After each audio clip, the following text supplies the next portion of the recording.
le toca al guaraní vivir un tiempo nuevo, comparado con probablemente ese momento más álgido, candente, complicado, de persecuciones, de negaciones, porque yo sostengo que lo que vivió y vive el guaraní, todavía una partecita hoy, es todavía consecuencia del fenómeno de la Triple Alianza, ¿verdad? Destruir al Paraguay pasaba en su momento por destruir al guaraní también.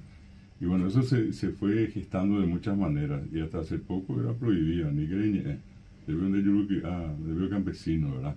Bueno, lo que no, creo que nosotros, digo nosotros por toda una generación, probablemente hablando de estos 50, 40, 30, 20 últimos años, conseguimos es que instalar el guaraní, sobre todo en la parte con luces y sombras, ¿verdad?